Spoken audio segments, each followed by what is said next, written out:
Sleepy here, and welcome to their episode of the weekly playlist. Now, normally I like to get these filmed and uploaded on Fridays. That's my goal with this video series, to release these every Friday. But sometimes, unfortunately, time does not permit that I can get it filmed, and this was one of those times. I just was so busy from Friday through Monday.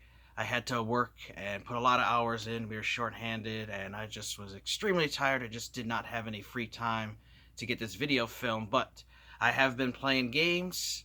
That's one of my main goals for 2019, was to play a lot more games in my collection, and that's what I've been doing. And that was one of the reasons why I created this series, was to share with you guys my thoughts and opinions on the games that I play every week. And this year, for the last several months, I have played a lot of games, and I've had an absolute blast. So I've got 3 more games I'm going to share with you guys that I've been playing this past week. I'll let you guys know my thoughts and opinions on the games, and of course I would like to hear your guys' thoughts on the games I share with you. Let me know if you guys have played them, what you liked about them, what you didn't like about them. I'd also like to hear what games you guys have been playing recently, and if you have any recommendations on games you think I should check out, please let me know. Always looking for new games to try out. You never know, I might have it in my collection, and if I don't, I'll put it on my list of games to keep an eye out for when I go out game hunting, because I've been doing a lot more game hunting lately and picking up stuff. And so I'm always on the lookout for games that you guys recommend, and I have picked up a couple that people have said are really good, so definitely I'm looking forward to getting to those eventually. But we'll start off here for Nintendo Switch. I'm continuing working on The Legend of Zelda Link's Awakening, which this is a fantastic game for the Nintendo Switch. If you were a fan of the Link's Awakening that was released for the Game Boy and the DX version that was colored for the Game Boy Color, you will love the Switch version, which I'm having a blast with this. This is awesome. All the, got new graphics that looks similar to like if they were clay animation, kind of like the old Rudolph the Red-Nosed Reindeer movies. That kind of, the clay animation kind of looks like those old movies, except more HD looking. But it's really fun. The story is awesome. I have beat the first 4 dungeons now. I'm on the 5th one right now, and I'm just absolutely loving this game. Just every time I play this and I get further in the story, I just keep keep remembering and having memories of playing this game as a kid. It's just awesome. You're going through and all the stuff that was in that game, all the classic little lines, the music, the characters you run into in the world, the power-ups, all that charm and love from that original game is packed in this for the Switch. So I highly recommend you guys check this game out. Now, says it is compatible with the Link amiibo that you can buy for it, which I would like to actually get. They have them for like $15 here, so I need to pick that up, and then I can use it with this game and see what it does, because it says summon the deadly Dark Link into your chamber dungeons. So that's kind of neat, because there is a feature in this game where you can build your own dungeons for other people to try out. Only thing is, you can't share it online like you could in that Mario Maker 1 and 2. Where the only way you can share is like locally with someone. I think they have to bring their amiibo over, and you can save it to that. Something like that they can try out. So that's kind of disappointing. Maybe they'll update it in the future, because it'd be really neat to be able to try out different people's dungeons online. So that's something I think they could really improve upon. But overall, it's just as fun as it was on the Game Boy and the Game Boy Color, and it was absolutely one of my favorite Game Boy games, and now this has become one of my favorite Switch games, so highly recommend. You guys were a fan of The Legend of Zelda Link's Awakening, get it for Nintendo Switch, will not be disappointed. Fantastic game, having a blast with it. And next up is a new game I actually just got this past Friday, and that is Ghostbusters, a video game remaster, which this is one of my favorite games of all time on the 7th gen console. I got this in 2009, so 10 years ago. I remember getting it on launch night. I pre-ordered it, and I got a Ghostbusters, a video game t-shirt as a pre-order bonus, and I had a blast with that game and played it for hours and got through about halfway through the game that night. I picked it up at a midnight launch, and I loved it. And then when I found out this year that they were going to do a remaster of it after 10 years, I knew I definitely had to pick up a copy, and found out that GameStop was the only retailer who was going to have physical copies, and it was only going to be $30, and they were going to have 3 different platforms they were selling physical for. They had Xbox One, PlayStation 4, and Nintendo Switch. And since I'm a huge fan of Ghostbusters, I decided I had to get all three copies for physical release. So I went and got all three. It was like 90 some dollars with tax. But I picked them all up just because I love the game that much, and I wanted to get them because these physical releases, since they're only at GameStop, they're probably going to have small production runs, which means they're going to be harder to find in the future. And $30 isn't bad for an amazing game. So I picked up all three copies. I do plan to beat this on the Xbox One, and then I want to play through it on the Nintendo Switch because I can take that portable. So that'll be really fun. And the PS4 one, I don't know if I'll play it or not, but I just wanted to at least have it in my collection because I absolutely love this game. And I definitely recommend you guys either get the new remastered version or get the Xbox 360 or the PS3 or the PC version of the Ghostbusters game. Now, they do have it on the PS2, the Nintendo Wii, but it has like cartoony graphics and it's a little bit different game.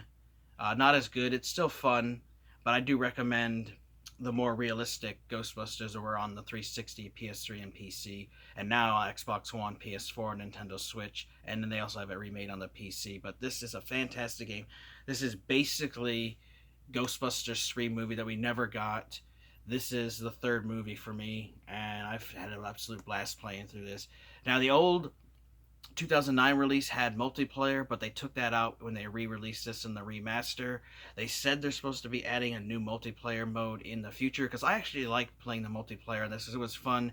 4 players, 4 different Ghostbusters could compete to catch the most ghosts, or you could work together to get through different waves.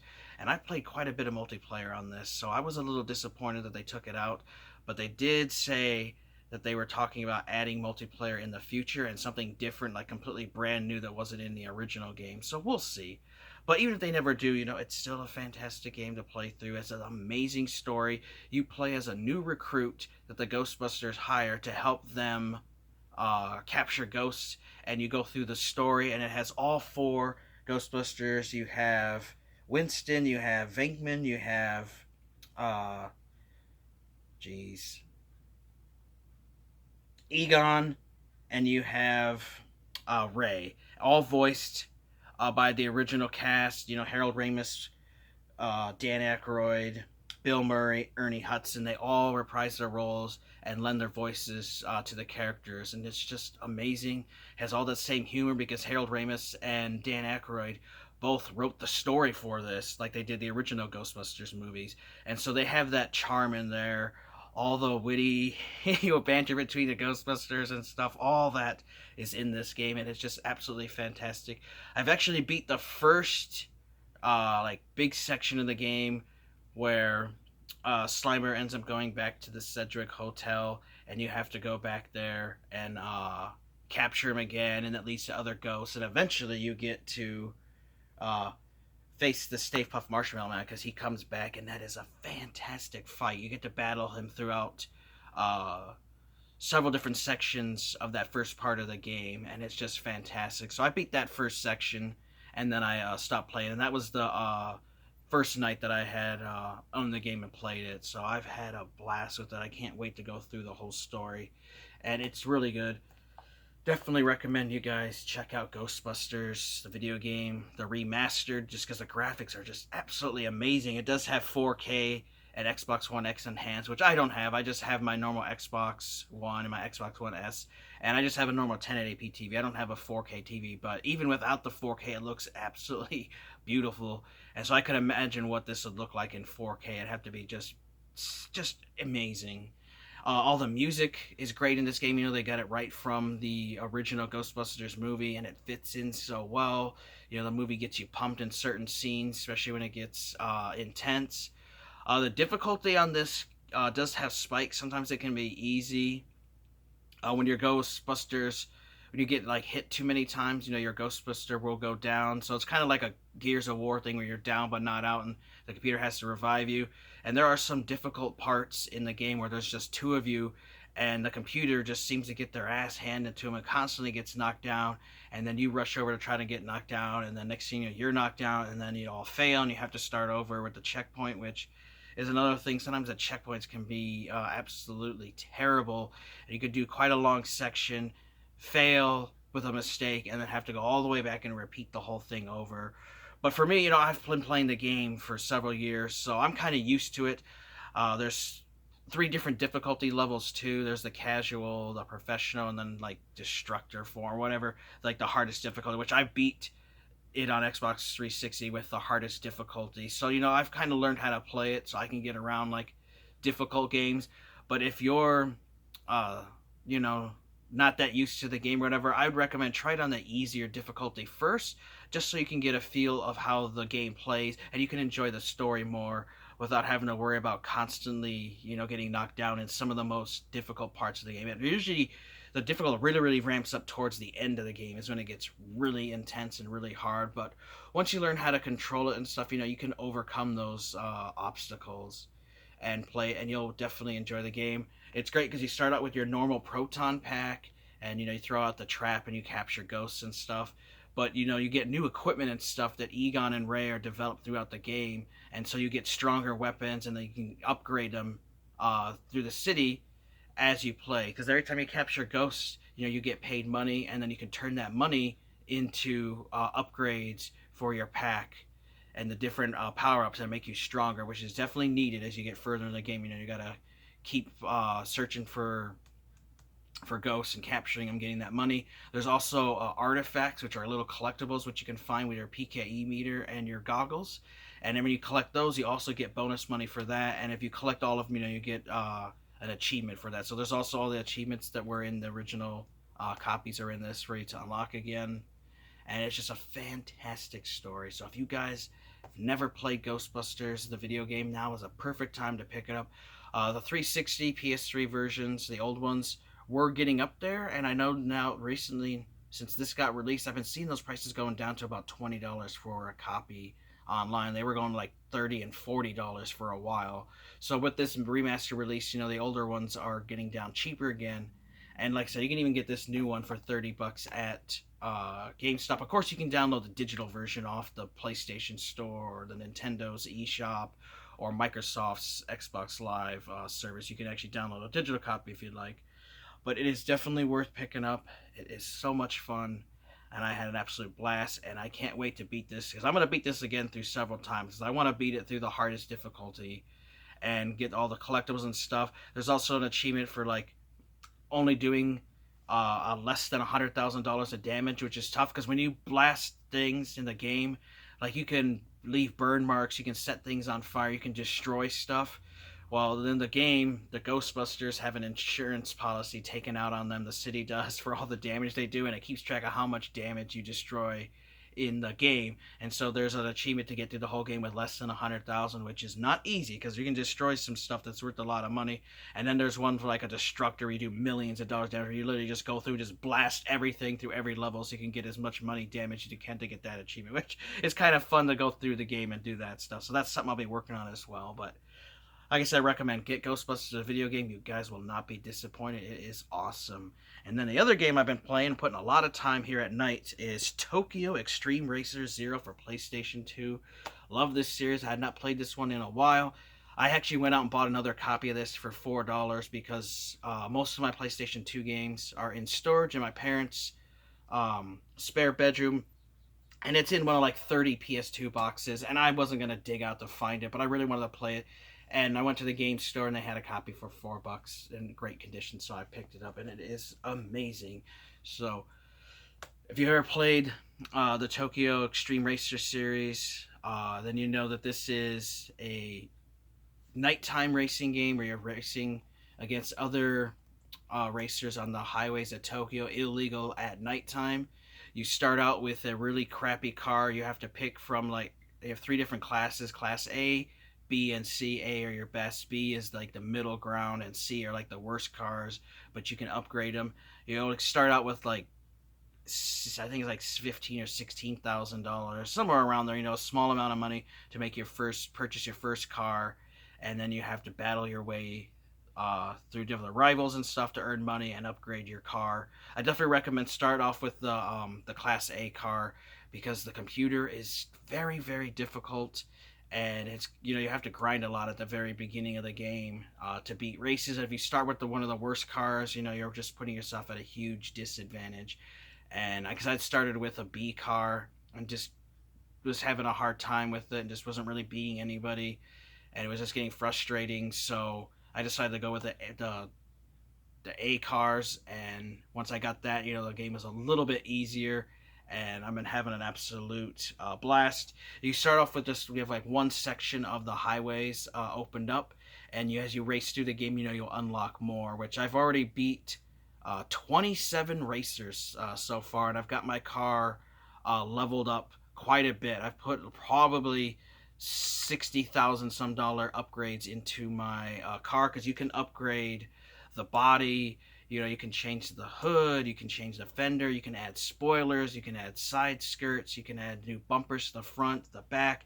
You can adjust the suspension, the exhaust, you can upgrade your engines, your clutch, your transmission, flywheel, all kinds of stuff you can adjust and change brakes and stuff, which will improve your car. Because what you want to do is make your car light, have a lot of horsepower, and get fast, because the computer can be absolutely brutal at times, and some of these guys are just crazy. But now that I've got my car leveled up with several upgrades, I have over five, like 418 horsepower now. Now I'm starting to smoke some of these racers, and there's like 400 enemies in the game. I know at least 387 it shows, but there's supposed to be like 400 total to beat the whole game. You have to go through and beat them all, and it's really cool. Now the enemies are broke up into little gangs, so they have funny names. Like one's like called a little gang or rolling guy, and then each gang can have like 6 guys, 5 guys. Some have 7, some even have 9. And as you're racing through the streets, you'll see an enemy will have a little R above their car, because there's also AI traffic, which you can't race. Is just little cars like trucks or vehicles with lights on, or taxi dudes, or just regular cars driving around that you have to go through as you're racing, and you have to watch out for those guys, because you can run into them, run into curbs and stuff. And so when you find a character, find an enemy that you want to race, go behind them, you flash your headlights, and then the battle will start.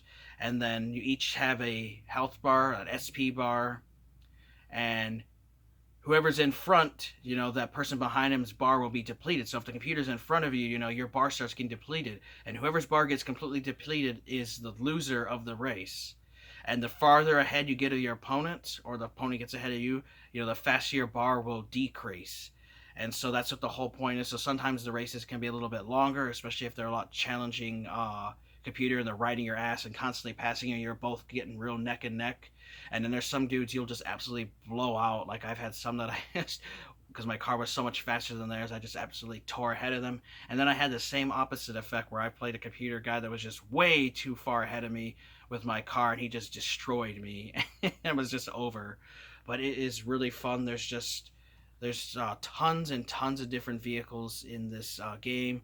They're all realistic. They're all real cars. They just have weird names. They'll call it like the SSR something something. Weird name car, because they didn't want to pay licensing. But if you know your cars, you'll know what car you have and which ones are really good. You can also look up guide online, which I was looking up a guide to see the name of the cars. But fantastic series. I absolutely love the Tokyo Racer series. I've been playing Tokyo Highway Battle, which is the same Genki, the same people that made that one. Then went into making the Tokyo Extreme Races series, and then eventually they did make Import Tuner Challenge, which was the last game in the Tokyo Extreme Racers series. But it's fantastic. Has RPG elements to this, because as you beat guys, you earn money, and you can save your progress and keep continuing. And I love playing this at nighttime, late at night. The wife's asleep, son's asleep. I'll lay in bed next to the wife, and I'll play this game for a couple hours before I go to sleep. And I like playing it at night, and it's a fun game. You can relax to. It has amazing music too. These Tokyo Extreme Racer games always have really great music that really can help you relax. But sometimes it can get you pumped up, and sometimes in some real intense situations in some of the races. Really cool. There's also, I wanted to mention, there's also some really tough guys called Wanderers. So these are just like random racers who don't really have an affiliation, but you have to fulfill certain uh, obligations in order to race them. Sometimes you have to have a certain car or a certain time of the day, or have certain upgrades in order to race it. Because sometimes they'll cancel. And I've beat some of those guys, and those dudes can give you like $4, $5, $6,000 when you beat them, and that really comes in handy as money. And it's just fun. So this is an arcade racer, so you're not getting any like realistic simulation game. It's not like the best racer in the world, but it's just a fun arcade racer.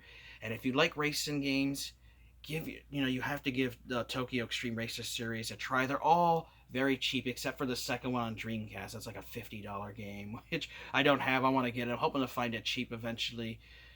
But you can get the original one on Dreamcast for like $5 or $10. You can get this one for like $4 to $5. You can also get Tokyo Extreme Racer 3 on PlayStation 2 for about $4 or $5. And then they also had the Tokyo Extreme Racer Drift 1 and 2, which is a drifting game, which I haven't really played those much at all, so I don't remember them too much. I'll have to get those out here eventually and try them out. But fantastic series. Highly recommend Tokyo Extreme Racer Zero if you're looking for a good racer. So, do a quick recap for you guys. The Legend of Zelda Link's Awakening, fantastic game for Nintendo Switch. Great HD remake of the old Game Boy Classic and Game Boy Color. If you love that game, you'll love this. Exact same game, just better graphics. They did add some new content to the game, and it's a really fun game that's really charming, and you can't go wrong with that. We talked about Ghostbusters, a video game remastered. I loved the original one that was released on 360, PS3, and the computer. They remastered this after 10 years, has that same charm. All four Ghostbusters are in the game. They all voice it. Dan Aykroyd, Harold Ramis wrote the story. You get to play as a new recruit, and you get to work right alongside the Ghostbusters. And this is basically the Ghostbusters 3 movie that we always wanted but never got.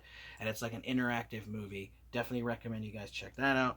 And then, of course, we talked about Tokyo Extreme Racer Zero, which this is a fantastic arcade racer with RPG elements that you go through 400 different opponents to completely beat the game and become the best illegal street racer on the highways of Tokyo, beating all the various gangs in the game and taking over the highways. Fantastic game. So let me know if you guys played either of these three games, what your thoughts and opinions are on them. Of course, I'd like to hear what games you guys are playing, and if you have a recommendation on a game you think I should check out, let me know, because you guys always recommend fantastic games. I want to thank you guys for watching. Take care. Have an amazing day, and Sleepy will see you guys next time.